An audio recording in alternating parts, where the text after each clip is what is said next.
Hello, everyone. Welcome to another Game Vault podcast stream. I'm your host, Mark, and we are here with the News Hour again. First one in February. Man, these months come by pretty quickly. This means I think I looked, and the first game for the new segment we're doing is February 18th. So we're about a little over 2 weeks away from Avowed. Being played on stream here, and then we'll see if that's a game we'll continue to stream. And then we have a bunch of other games coming too, that I will at least play the first couple hours with you guys on stream. So we're getting to that point. Games are coming back out. January was a little bit dry, but people got through it with backlog stuff or playing Final Fantasy Rebirth for the first time on PC, or attempting to play Spider-Man 2 on PC. But besides that, I think everything is going back to normal in the video game world. I mean, elsewhere, everything is a raging trash fire, and hopefully it won't be, yeah. Yeah, so, yeah. And as 2 weeks until we see if Obsidian gets disavowed by Microsoft. That's true. They might buy TikTok, who knows, and drop Obsidian. So, but yeah. And I apologize for those of you listening to the audio podcast or the YouTube feed that weren't here for the sound check. I'm a little under the weather, mostly my throat, and I'm a little tired. So if I trail off for stuff or stop quickly to grab something to drink, that's why. So I apologize if there's bits of silence for the audio listeners. But so let's get into our first segment, as always. What I've been playing. Outside of the things on stream, I've only played one game. Outside of that, I play NCAA 14 when I'm just in the malaise that I'm kind of in right now, between being sick and healthy. So just playing more of that. Just looking forward to more games coming out to be able to play. Every time in my head, I'm like, I want to go play Infinite Wealth. But then I'm either like a little exhausted, or I'm like, hey, just Capricorn put up her Final Fantasy VIII playthrough, video today. I'm going to go watch that while playing NCAA. That's how my days have been going when I've had free time. But yeah, NCAA is still going good. Haven't had any big glitches. I saw some good ones on TikTok and stuff like that. Even though I don't have TikTok downloaded, it's like I guess I should say Instagram Reels, which is TikTok 2 weeks ago. But I haven't experienced any of that stuff, so my enjoyment of the game is still great.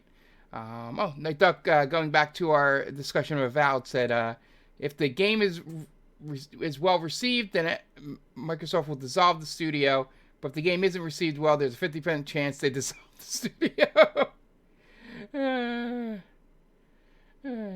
This is why you're broke. I refuse to pursue infinite wealth. That is true. It just really comes down to I didn't have long stretches of hours to play it, and then when I did, I was just not in the mood to play anything strenuous like that. I think it goes back to what I said in the top 10 video about it. Essentially, it's good. In many ways, it might be better but it just didn't grab me because, a lot of the characters weren't as good as the ones in Like a Dragon, the last game with Ichiban in it. So that is why I have not really tried to keep playing it. But I'll get there at some point during the year, even though I kept saying that for one of the Tales of games that I have not finished yet. That just sits there while I finish 2 other Tales of games since then. That's what I've been playing outside of stream. But in terms of on stream, you guys have seen we made it through another area of Adventure Island. We had a little fun with an ice level recently. That took me a good bit of my stream, and I basically memorized the level by the end of it, which is very much a Donkey Kong Country thing. By the end, where I played a level so much, I basically memorized everything. But still didn't have the confidence to jump at times when I knew something was coming to jump. But I'm enjoying the game. Like I said, weird part about that game is that with us using save states, I'm basically going to have the fireball power for the rest of the game because I'm not letting myself die, essentially. Just because here's my thought process on it. And you guys may disagree with me. And it's a game that's punishing enough. It's an NES game that doesn't really have continues well and stuff like that.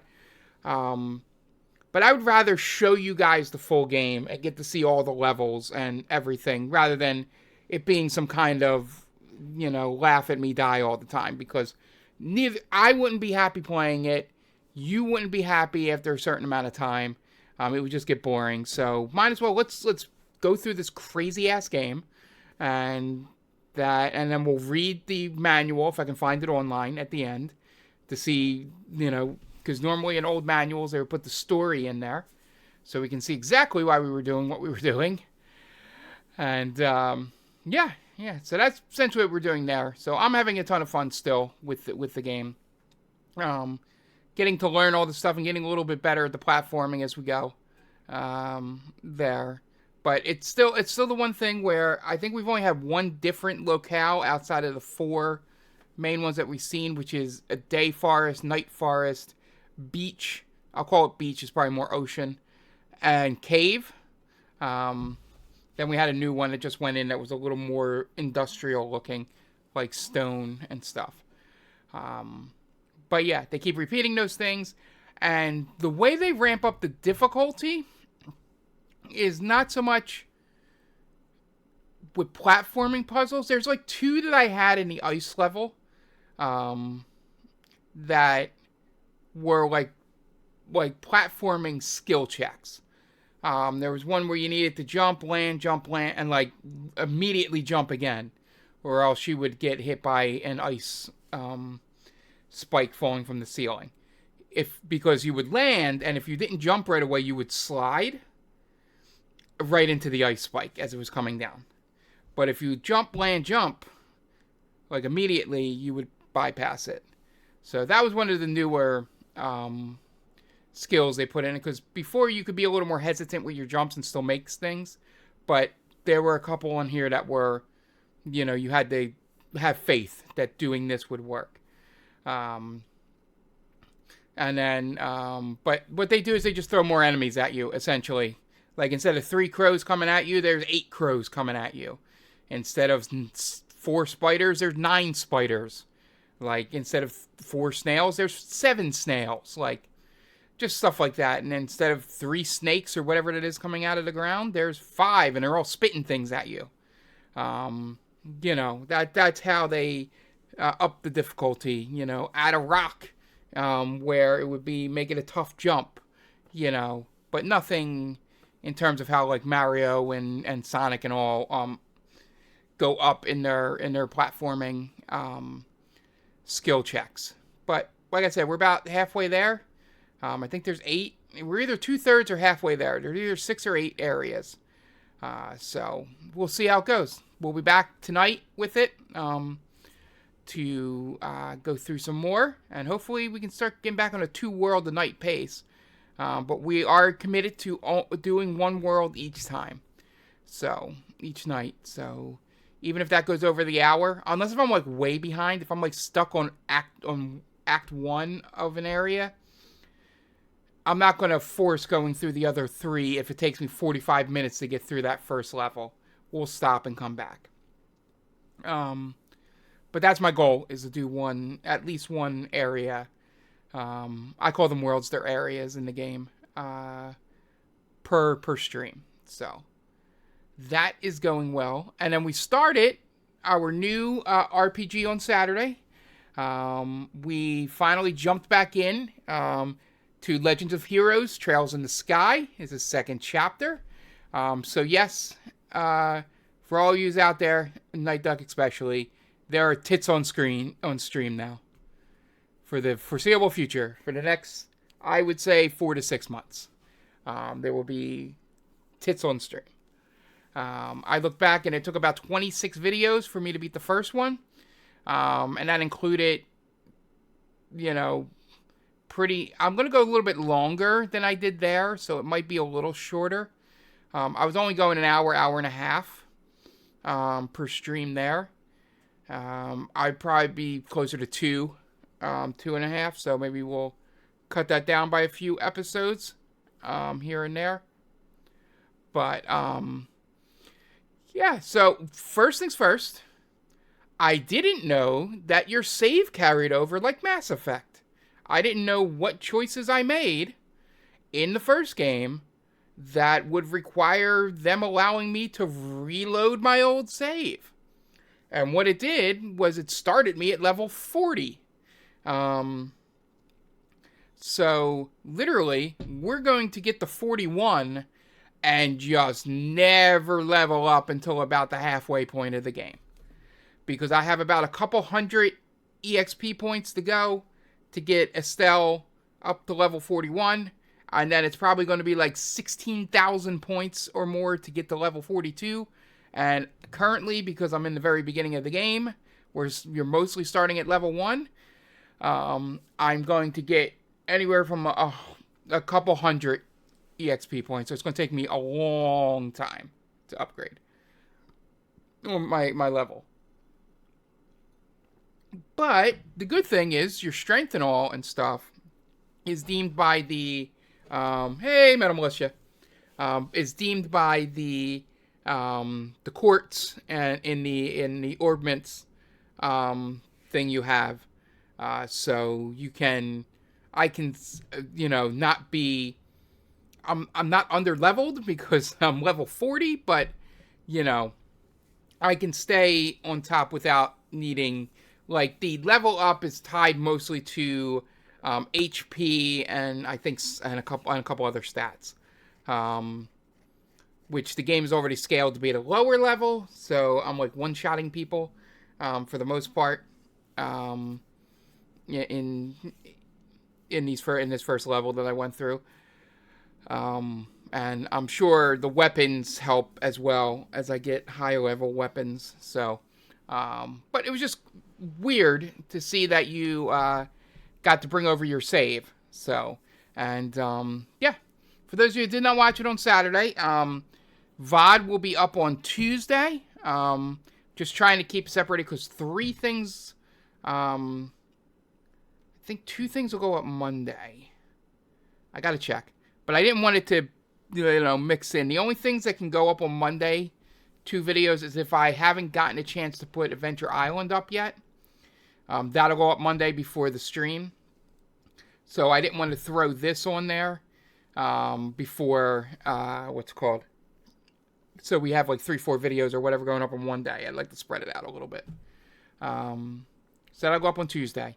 But you start off immediately after, like the next morning after the end of the game. And essentially, I guess it would be spoilers for the last game. So I won't tell you why, but Estelle wakes up and Joshua's missing. You find out why from Cassius, but I won't mention until the VOD's up. And then we can all know together. And then you go through the rest of the thing where you're just basically, for the most of the episode, we dealt with Estelle dealing with that, the fact that Joshua is gone. And then we meet a horny priest. I say priest in quotes. Father Kevin, which I laugh at very generic American Western names when they show up in JRPGs. So Father Kevin immediately hits on Estelle while she's crying and says she should smile more. So first off, red flag. And the fact that I think he's trying too hard. So part of me immediately thinks like double crosser. But that could be just from playing, other games recently that just make me think of that stuff. So, but so far, story's been good. They left it in a good place at the end of 1 because I watched some of my original videos, from Christ. It was during the pandemic because the church is usually evil in Japanese movies. Yeah, that's true. So it was during the pandemic. It was in 2020 because if you watch the first video, and it is on our thing, if you want to go see, you will see me in my pandemic beard glory on there, and it is very funny. It was literally, I would say, I think it's 4 weeks before I moved out of that house when my grandmom suddenly passed. I think it's 4 or 5 weeks. Basically, if you go through the playlist, once I stop using the camera, that is when I've moved. But everything else before that is my childhood house, my grandma's house, where I was staying and taking care of her before she passed. And she lived to 90, so no dying early or anything. But it was a little quick, as most things during COVID were. And it was a nice time capsule of that time. And so so I watched that back a little bit to gain some things. But the what's it called, the battle system is essentially the same. The only thing they added is this thing called chain attacks, where you can choose yourself and another party member to attack an enemy at the same time. Kind of like, sort of like the Rebirth stuff. Probably closer to the Rebirth stuff than Chrono Trigger. In terms of, in Chrono Trigger, it's like multiple techs. This just seems like it's one attack that you have with each party member. So a little bit closer to what Rebirth does, but sort of in the same idea. You have to get to a certain amount of point level to do it and all that. So that was fun leaning through. I've only had one other character. It was just me and Annalise, who we met for a little bit at the end of the first game. So you go through training with her. I don't know if she's going to be a full-time party member, or if it's just getting through this training, and then we get back with Shira and Father Kevin. I don't know. But yeah, I've had a ton of fun. If it was up to me and I had more time on my hands, I would instantly,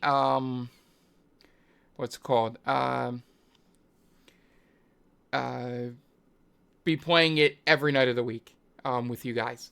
But the only time I would have, I wouldn't have any time. I might be back on Saturday. Like, literally, today would have been the only time, but, I have this, then we have the Retro Roulette thing tomorrow, Adventure Island, and Tuesday I have bowling. I mean, I guess I could do it after bowling, but that would be like 10 o'clock. We'll see how I'm feeling, too. Tuesday, that's Tuesday. Wednesday, I have things to do, and that's usually recording TC Tam as well. Thursday is Chrono Trigger. Friday, I have to do the news hour because of the Super Bowl.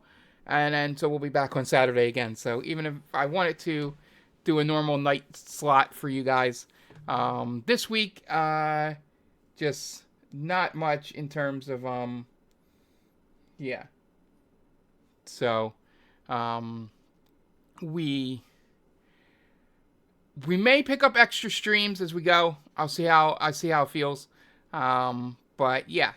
So far, it's going to be once a week on Saturday, except, this has the same pull that Persona had for me, where I was like, I want to play this every day.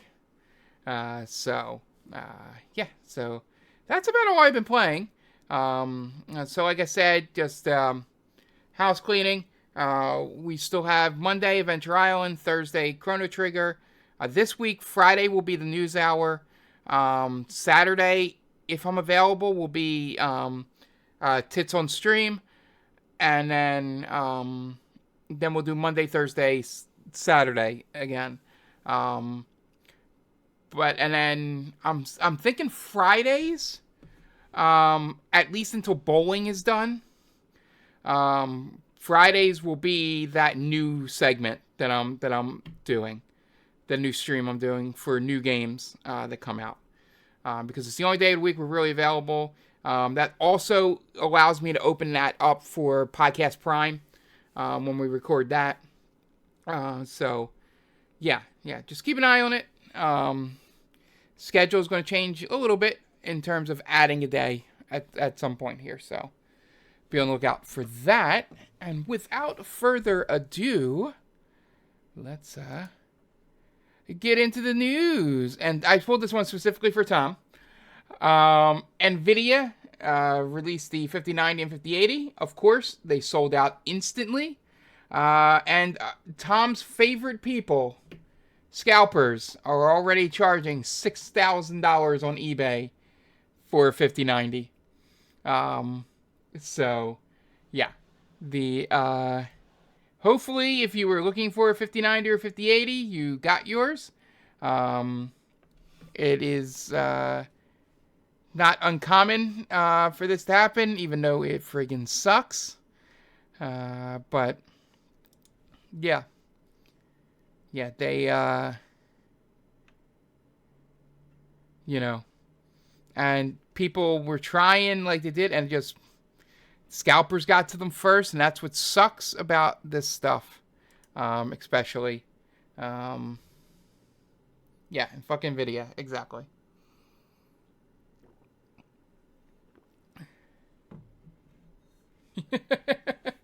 And I know you guys can't see it up here. I gotta get that fixed. I gotta see if IGN has a nighttime mode to make this background black. That's what I gotta look into.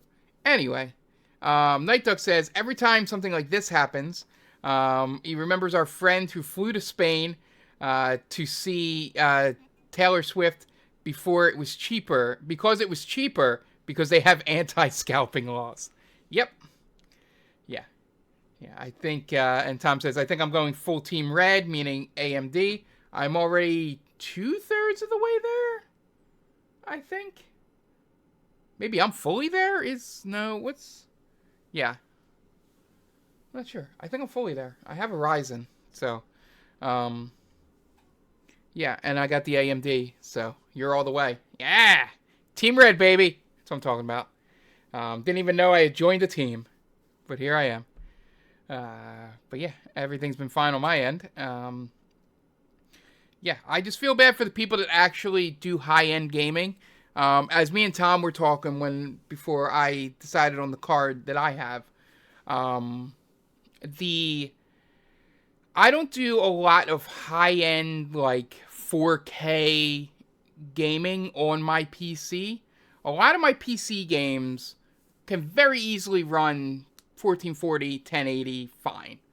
Like, I don't know what Civ 7 is going to be like, but like Civ 6, American Truck Simulator, like, games like that, they're the ones that I mainly play on, everything else is console. Mainly just because I'm more comfortable on my couch playing a game, which is why, like, Steam Deck would be great. But now I have that other one out there, which runs most of the games that I play anyway. So, yeah. Yeah, this card here is just for if I want to play something that at, like, moderate to high things, and I'm perfectly fine with that. I am not a graphic or what's it called, frame snob. So I am perfectly fine and happy with my upgrade here. But if you are one of the gamers that needs the next big thing because you do all this crazy stuff with it, hopefully you got in, because if not, you're going to be waiting a while to get back in at reasonable prices. So just wanted to pull that story first for Tom. And in other news, Mass Effect 5, BioWare, EA had announced, I didn't want to just read the headline, EA had announced that they were taking some of the Dragon Age team and, like, sort of pushing them over to the Mass Effect team.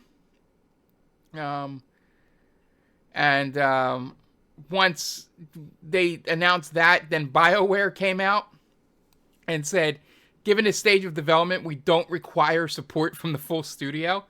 We have incredible talent here at BioWare, And so we have worked diligently over the past few months to match many of our colleagues with other teams at EA that had open roles that were a strong fit. Yeah, so essentially, um, you know, they're just trying to move people around, and, you know,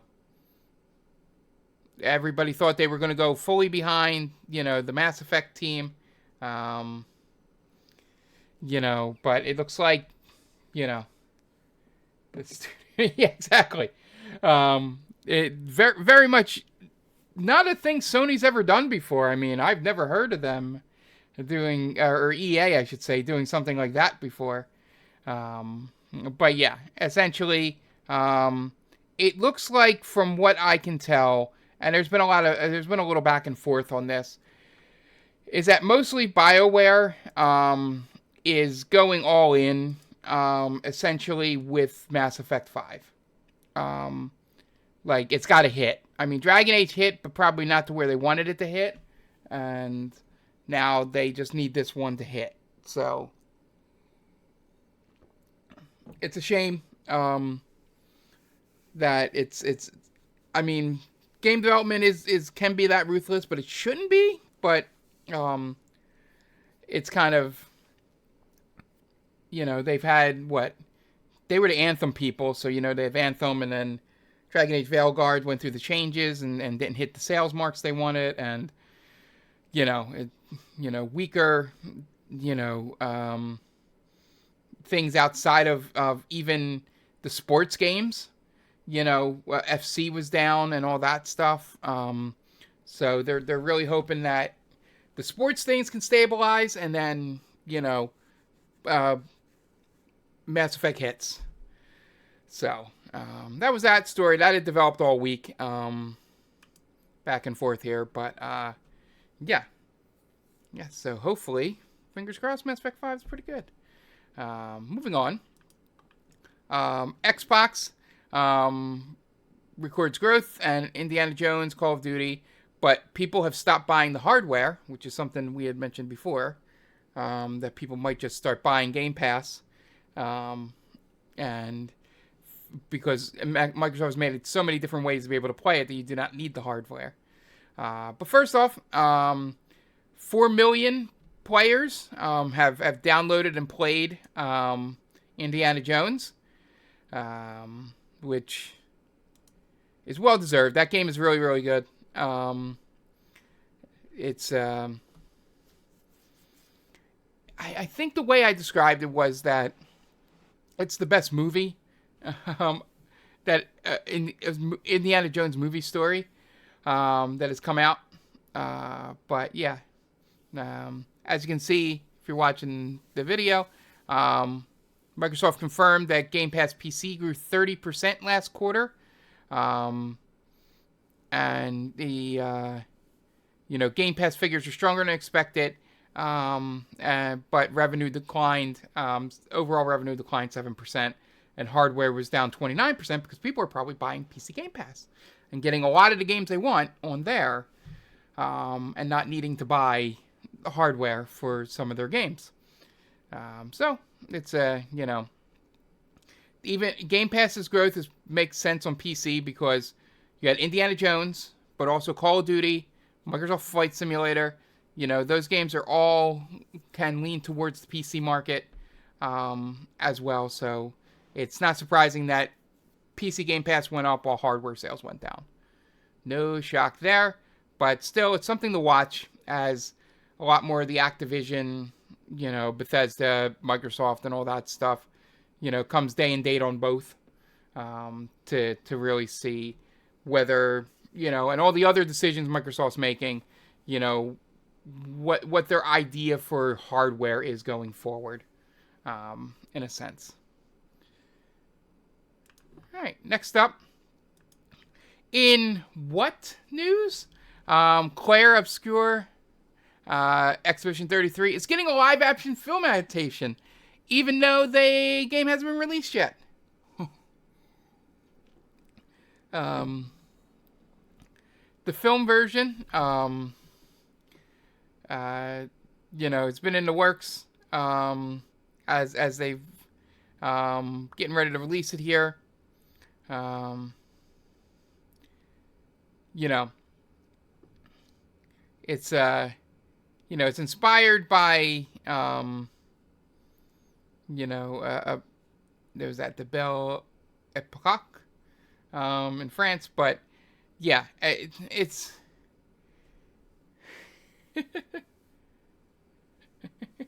it's like, come on, man. Um,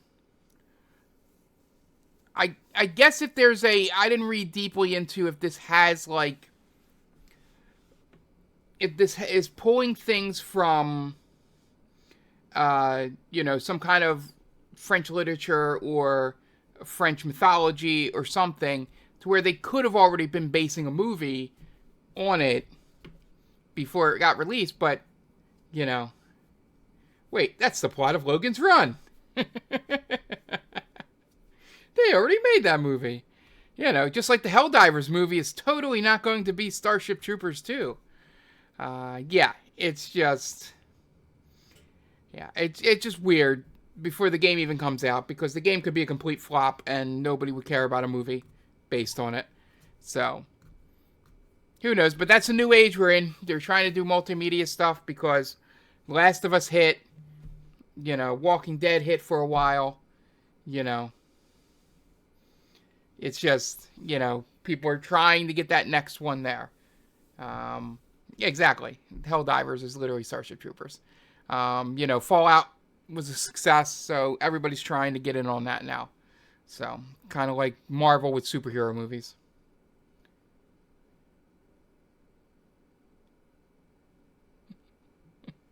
Yeah, okay.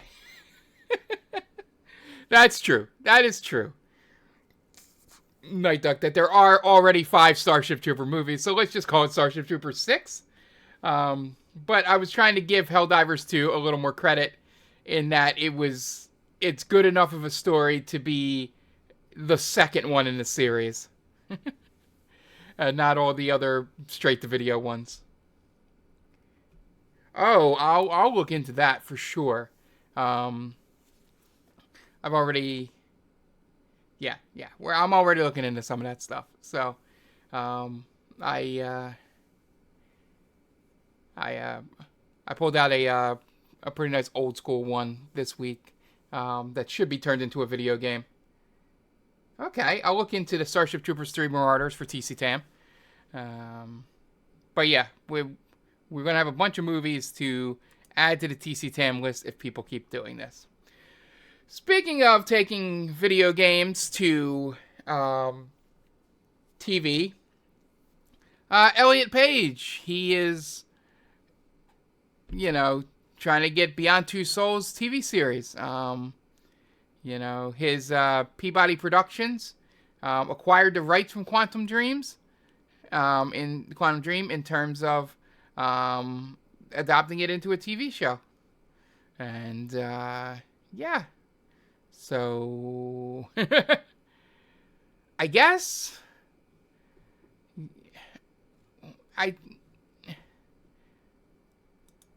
it's such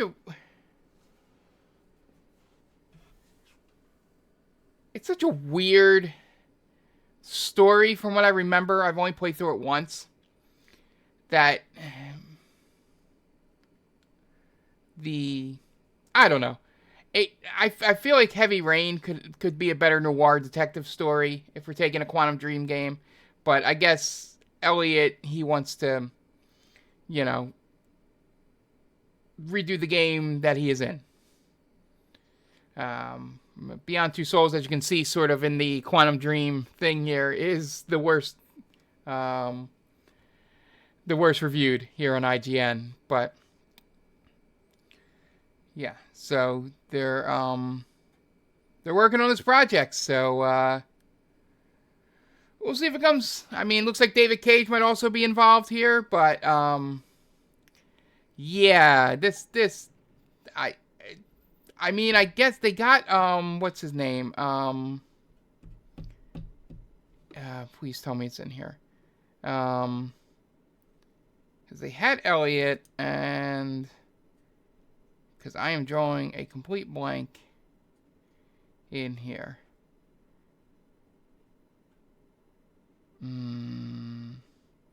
Willem Dafoe. That's it. Willem Dafoe.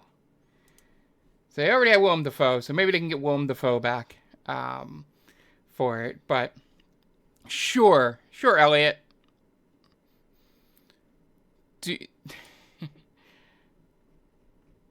Do what you want there. Moving on, a fun thing. Well, not fun thing, but Nintendo is blocking foreign payments on Japanese eShop, making people that were using the little slight loophole thing they had to buy the games in Japan, like importing them through the Japanese eShop digitally instead of buying hard copies. Buying games from the Japanese eShop as a foreigner without a Japanese bank account is about to get a lot harder. Nintendo announced it will no longer accept credit cards issued overseas and PayPal accounts opened overseas. Nintendo said it took the decision to curb fraudulent use. Western Nintendo Switch owners have for years now created regional Nintendo accounts to capitalize on cheaper prices or wider availability of titles that are not in their home region. This change creates a larger barrier for anyone residing outside of Japan to buy games at the store.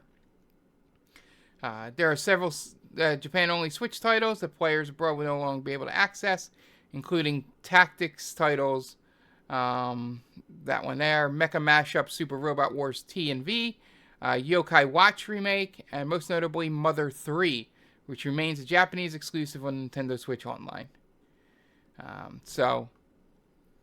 Just trying it, Nintendo just seems to... Now, if they can show me the fraud that was going on, I'll be like, okay, I'm cool with that, trying to protect people. But you can still buy the physical cartridges because it is not a region lock, but this is just for digital. And I'm sure some of those games are digital only and not physical cartridges. As this sentence says here, you'll still be able to use physical Nintendo Switch cartridges from Japan as the system is not region locked. So unless you're looking to buy an eShop title that is download only, you can still play Japanese games on your Nintendo Switch. Yes, it is so stupid they're throwing money out of their own pockets.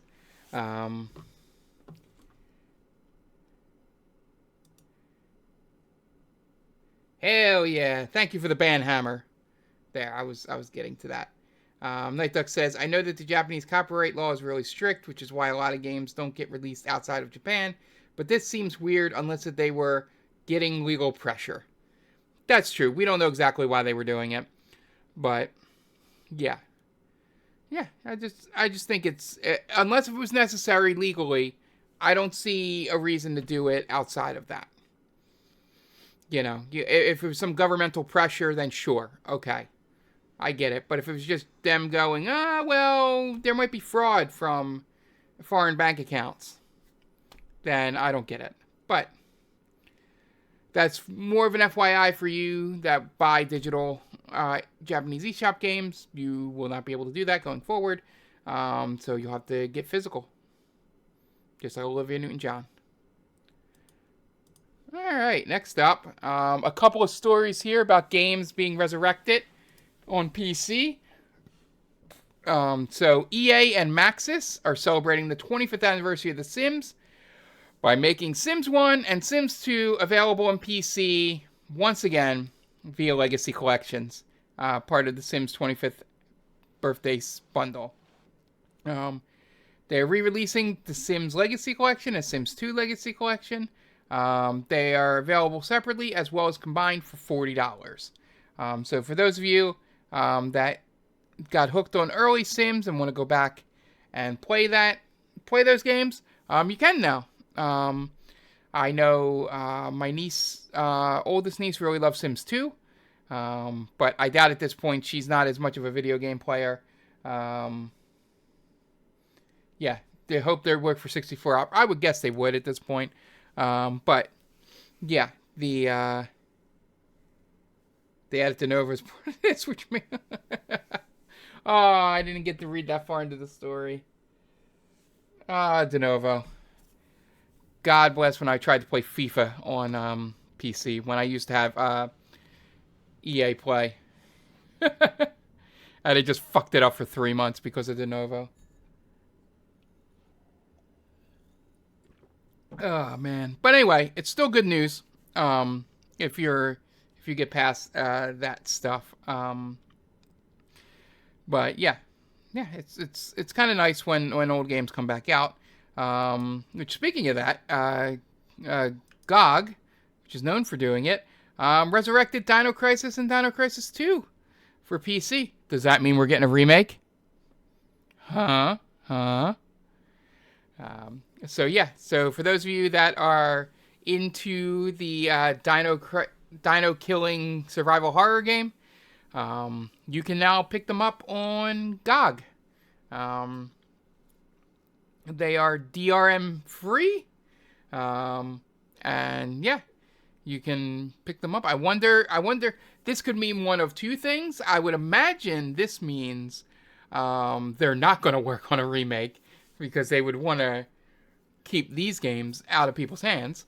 Or on the flip side, maybe they think by putting this out, it'll draw up interest and they'll be able to make a remake of it or something. I could see it going either way. Probably more the former, in that they're putting this out just to make a little bit of money, just because they're not going to get, any kind of updates from Capcom. So, yeah, it might just be a feel or two. But yeah. Yeah, so I love they announced, I forget the name of that game, where the dinosaurs were like falling to the planet and everybody got uber excited because they thought it was a Dino Crisis game, and it turns out to be some completely different game from Capcom. That was pretty funny. But yeah, GOG, always known. I got a I got a coupon for something I bought on there. I ended up buying one of the Gabriel Knight games for like $5. That's the best part about GOG. DRM, you can pick up some of those really old, obscure games. That I might bring the Gabriel Knight game, what's it called, to stream one time. Those games are insane. I hope I got the one set in Germany, because that's the one that's full motion video. I think the first one is not, but we'll see. All right, and it looks like Donkey Kong is, some confirmation that it is being, looking closer to his Super Mario Brothers movie. Look, I just want to pull this out real fast.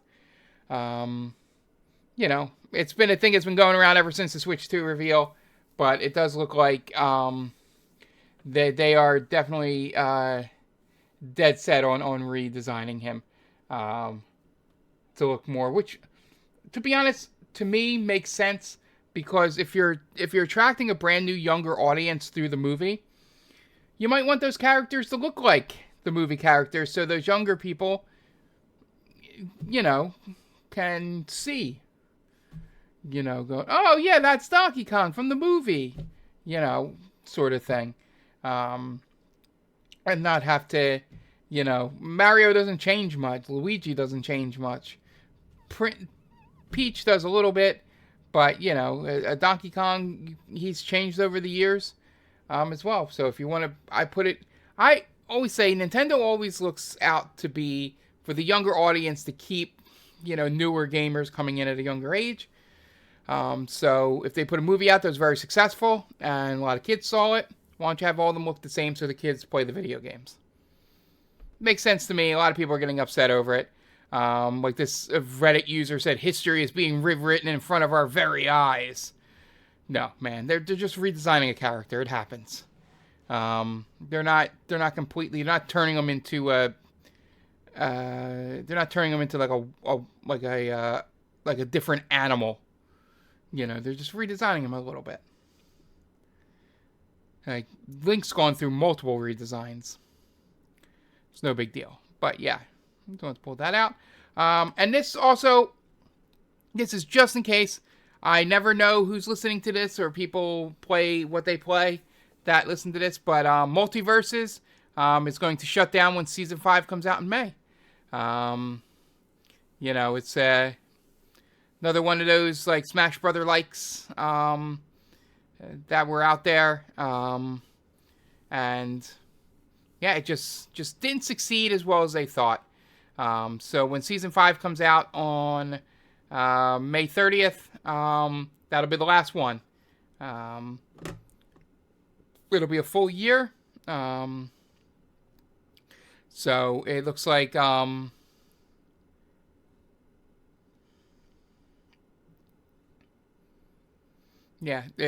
30th, 2025 is when it will shut down its multiplayer online servers. So yeah, if you play you'll keep all your stuff that you bought for local gameplay and training mode, but you won't be able to play online anymore. So for anybody out there that plays Multiverses, just want to, if you guys didn't see this update, Season 5 starts on tomorrow, and you can play it through to the end of May, and then it's going to be local co-op from there. So, or co-op, or local multiplayer from there. And finally, our last two stories are about PlayStation Plus here. Starting this year, or next year, they're going to start cutting PS4 games from the monthly free games. So that means we'll be getting all PS5 games on there, which is probably a good thing. But I would imagine people that still have PS4 games are not going to be very happy about, or PS4s, not going to be very happy about this. They do have a whole year to upgrade if they can, but I think this was about right.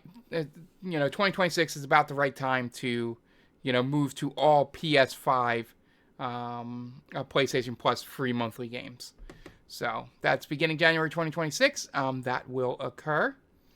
And finally, our PlayStation Plus games for February 2025 announced.